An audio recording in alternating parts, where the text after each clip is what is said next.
When you think LinkedIn, it's probably the last place you expect guys to be sending creepy DMs to girls.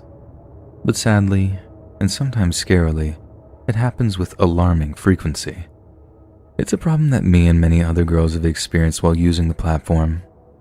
So for a couple of years, me and a group of like-minded people have been campaigning for social media platforms to improve their privacy systems, including blocking and reporting methods to ensure the safety of women and girls online.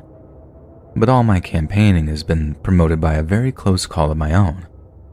I work in photography.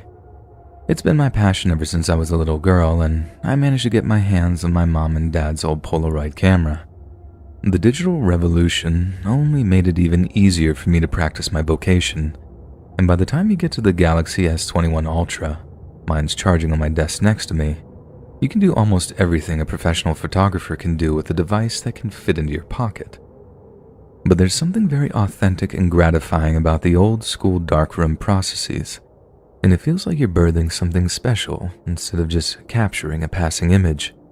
And although it's more expensive, I pride myself on offering my clients a choice of both. And a great way of me meeting new clients and potential employers is LinkedIn. It's honestly a great app, and I really do recommend it, but like I said, its user base contains just as many creeps as every other kind of social media. It might be a comment about what you're wearing in your profile picture, or asking, would you relocate for the right role, or the right man, winky face. Or in my case, it might be considerably more insidious and dangerous. Because one day I get a connect from a seemingly normal guy asking me if I'm interested in doing a photo shoot for him.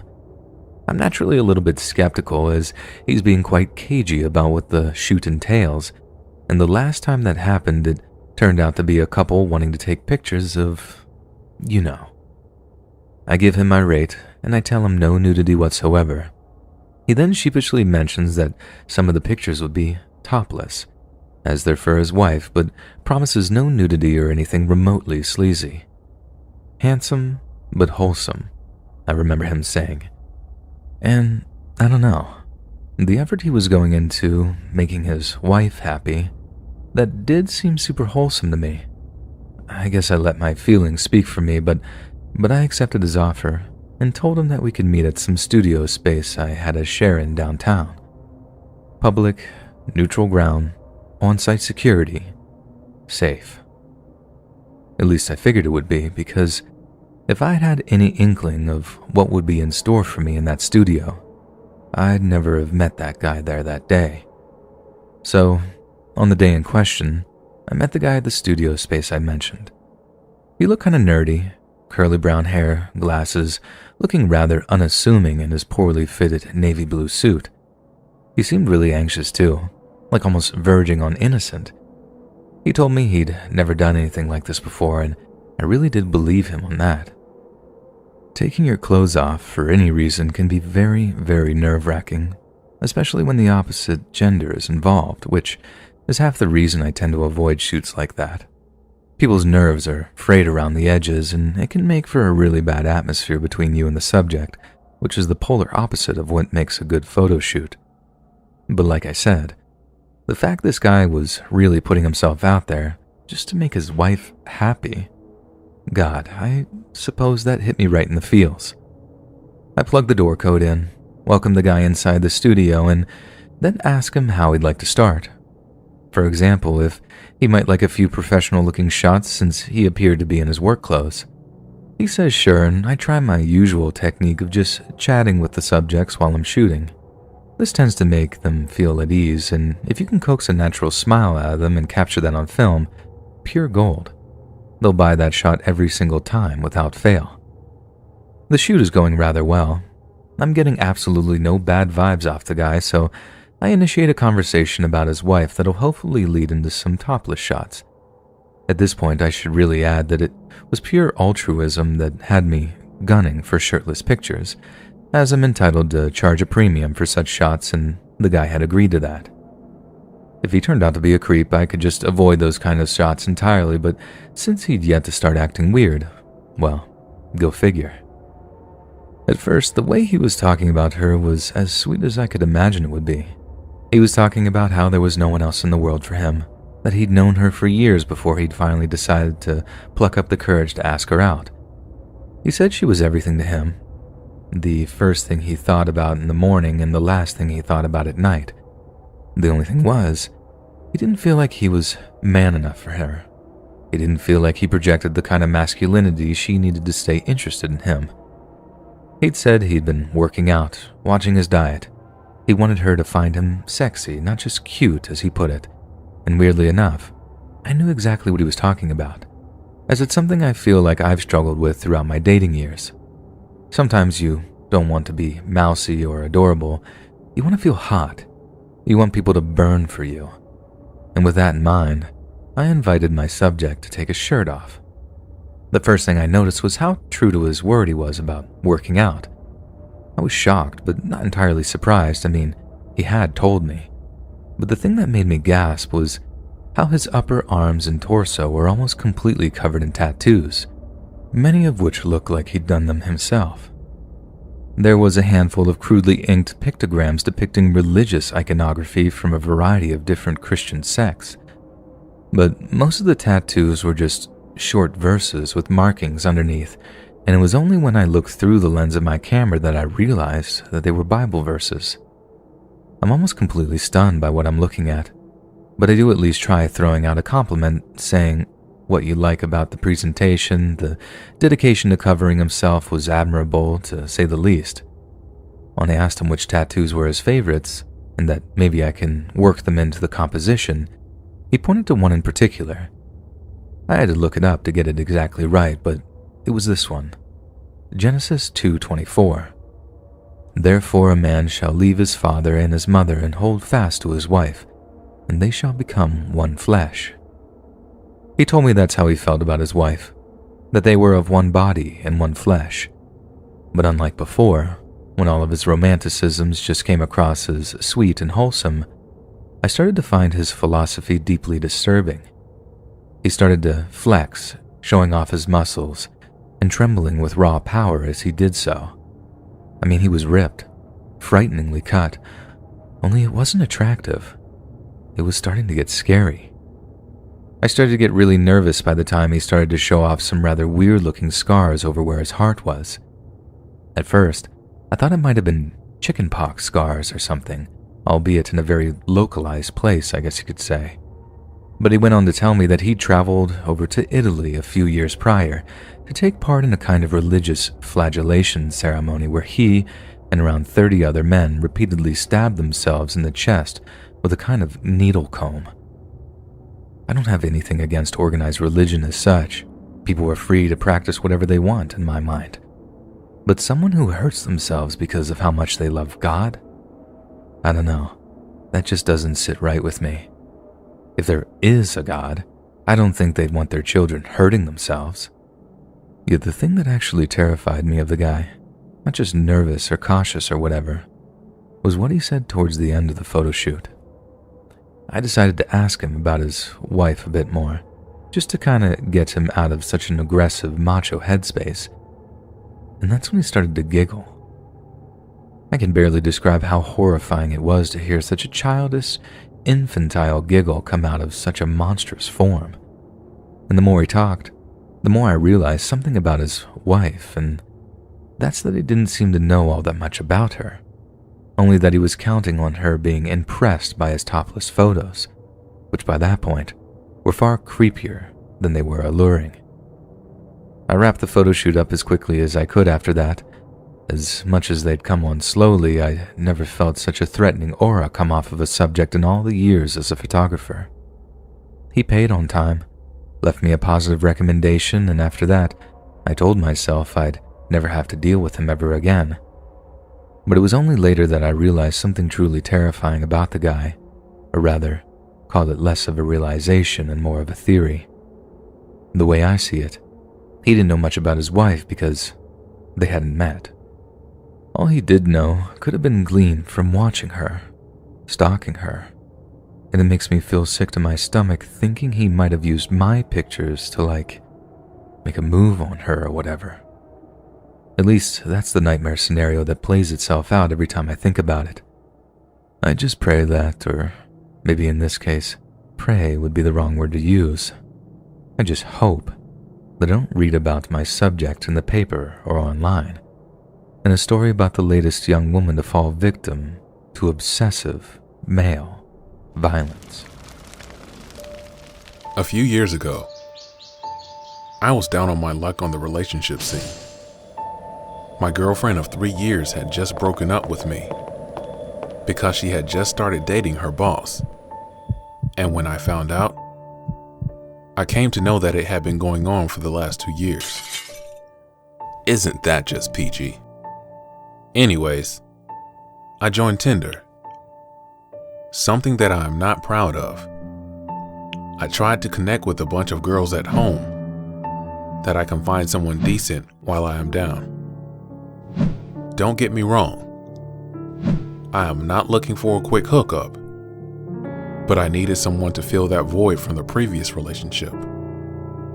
I wanted someone to love. That's when I connected with Christina. She seemed really nice during the messages, and we lived really close to each other. Too close, in fact. And we agreed to meet up at a local restaurant in the week ahead. I was getting really interested. We were messaging all the time, and within a short period of time, it was getting really serious. We went on our date and got on very well, and before long, she started telling me that she loved me. Now, I'm not sure how other people feel about this, but for me, it is a really big deal to admit this. And I certainly wasn't in a position to say it back to her, something which she took very badly. She asked me why I didn't say it back, and me being the straight up guy that I am, simply told her the truth, that I just didn't feel that way. But if she allowed our relationship to grow and nurture, I was sure I would feel the same way with time, and that people move on at a different rate, yada yada yada. She was really unhappy, but to her credit, she tried her best not to make me feel uncomfortable, and we carried on with our date that night. A few weeks later, things heated up a little more. We were moving up to the next level, if you know what I mean, and she ended up staying over at my place that night. I woke up about 3 a.m. to use the toilet, and when I looked, she is not in bed with me. Now, this time being the first time we did the nasties, I wondered if she had just gone home. I wasn't really sure of the perimeter regarding this with her, so I look around, and she is nowhere to be seen on the top floor. I go downstairs, and the smell of fire catches my nostrils. I look outside my garden, and she has taken this metal bin and started a fire. I ran up to her and asked her what the hell she was doing, and she was burning loads of my things. She looked at me with this cold, dead stare and said, "You can't have any of this. That's why you don't love me, because you keep things that she gave in this house." I was absolutely horrified. I don't know from where she made this assumption. My CDs, DVDs, hell, even my iPhone, and a whole bunch of other stuff were now melting away in this fire. I was horrified, and I told her that she needed to go, and that I was calling the police and the fire department. The fire was put out pretty quickly, and I never spoke to her again. She definitely had several of her screws loose, and I hope that no other man falls for her madness. Zachary Latham and his neighbors, the Durham family, did not get along. They lived opposite each other on the Thornhill Road in Vineland, New Jersey, a town of about 60,000 located 40 miles south of Philadelphia. After being forced to live with his grandparents at the age of 16, the Durhams initially found Zach to be a boisterous but polite young man. But as the years went by, neither he nor the Durhams had a good word to say about one another, and ultimately, the mutual animosity came to a head because of Zach's erratic style of driving. William Durham, along with his wife Catherine, had accused their 18-year-old neighbor of reckless driving on more than one occasion, and what was intended to be a friendly word with the young man quickly soured into a confrontation. When first approached by Mr. and Mrs. Durham, instead of responding amicably to their concerns, Zach responded by pulling out his cell phone. He then spitefully accused Mrs. Durham of being a Karen and swore at an enraged Mr. Durham when he objected to his behavior. Any chance of a peaceful coexistence went straight out of the window when Zach told the couple he'd be posting the video online. And post it he did, with the video going on to be viewed more than 3 million times by TikTok users around the world. What followed was an escalating feud that was later described as a powder keg. The confrontations between Zach and the Durham family were bad enough beforehand, but the publicity Zach had garnered meant that complete strangers were pouring gasoline on an already blazing fire. Hundreds of comments on the TikTok video of the argument between Zach and the Durhams urged him to cut her tires, egg her house, or the ominously vague, go after her. Apparently, a few weeks after the recorded confrontation, Mr. and Miss Durham were minding their own business and getting on with some housework when Zach pulled up next to them in his car. Hey Karen," he is reported to have cried out. "We went viral, Karen. I made you famous." The exposure had a terrible effect on the Durhams' mental health and were even recognized around their New Jersey hometown, much to their chagrin. They sought out an injunction against the video, but were told by the police that they could not sign a complaint against Mr. Latham since the courts were closed because of the coronavirus pandemic. Then, on May 4th of 2020, Mr. and Mrs. Durham returned home from some grocery shopping to discover that Zach Latham had deliberately swerved his pickup truck at their son, who was out in the street riding his bicycle. Mr. Durham was furious. Humiliating him and his wife with online videos was one thing, but to threaten his son's safety was another thing entirely. He marched out of his house, got into his truck, and parked it right behind Zach's own vehicle, blocking him into his own driveway. And on that occasion, it was Zach's wife who was filming the exchange when he walked out of his home to confront Mr. Durham. Both were absolutely livid as they demanded to know what Zach was thinking when he nearly hit their boy. But Zach was in no mood to talk. He told the couple that they had better back up because they were not going to like what's coming out, referring to something he had inside his house. When Mr. Durham got a little too close to Zach, he threw a punch. It missed, but it was enough to have the Durhams' 2 teenage sons stepping in to try to defend their father.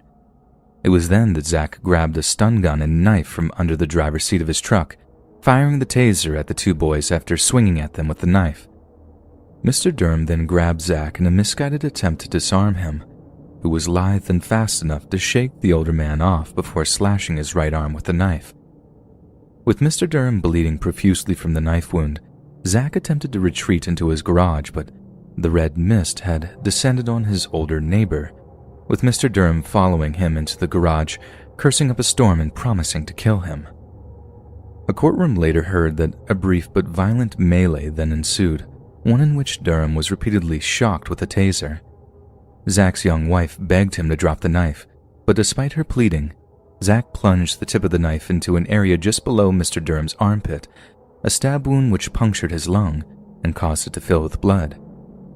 The 51-year-old correctional officer died that night, with Zach being arrested at his grandparents' home just hours later. During his trial for murder, the prosecution was particularly interested in why Zach's wife had been so quick to pull out her phone to record the confrontation. And throughout hours of questioning and evidence examination, it was determined that Zach and his wife had frequently discussed the idea of recording another viral confrontation with the Durhams, one that would grow their already sizable TikTok following, and the one that could make them some money. In a phrase, the court established that Zach had manufactured the confrontation so he could become TikTok famous. If Latham was in fear for his or Sarah's safety, they both would have retreated inside, called police, and stayed there, the prosecuting attorney stated. They did not because their intent was to lure the Durhams there, attack them, and record it for TikTok. But Zachary's defense attorney painted a very different picture of the night's events, insisting that it was, in fact, his client that was the victim in the situation, given that the Durhams had ventured onto his property to instigate violence. A recording of his 911 call was played to the court, and this is what they heard. "Yeah, I need the cops out here. There's blood all over the place. I just got assaulted and jumped. I got beat up really bad and I have blood all over me. They came with trucks, came on my property with guns, and then when I fought them off, they drove away." It was a strong argument, but one that paled in comparison to the prosecution's own, which was ironically fueled by Zach's own actions. Since his arrest, Zach wasted no opportunity to grow his TikTok following by talking about the incident and broadcast to his thousands of followers. In the videos, he professes his innocence and insists that the killing was nothing but self-defense, arguing that he was merely a young man defending the home of his grandparents from armed intruders. But there was a distinctly darker side to the videos too, as Zach seemed content to whip up a frenzy of malcontent to direct at the Durhams and their friends. Zach's followers have been alleged to have harassed the Durhams directly, even going so far as to post their address in one video's comment section. Zach posted so frequently that, in the end, a superior court judge approved an order prohibiting him from making public remarks about the case, essentially silencing him before any trial can begin. This is most definitely something that's going to be used against Zach in his upcoming murder trial. The prosecution could well argue that his obsession with social media popularity pushed him to create more and more drama with a family that simply couldn't take his behavior any longer. Zach has documented his harassment of the Durhams. He filmed himself pushing a regularly suburban family to their limits, and when they finally snapped, he had someone ready to film that too. It seems that Zach is a young man with a very troubling upbringing, which included a juvenile criminal history and a penchant for violence. Whether or not you believe that Zach was just defending himself, or that he manufactured the confrontation, he has most certainly used his notoriety to foster a larger TikTok following, and that is something that is going to reflect very badly on him during his trial. Some people will do anything to be famous, but whether or not Zach killed a father of two over something as fickle as fame is something only a jury can now decide.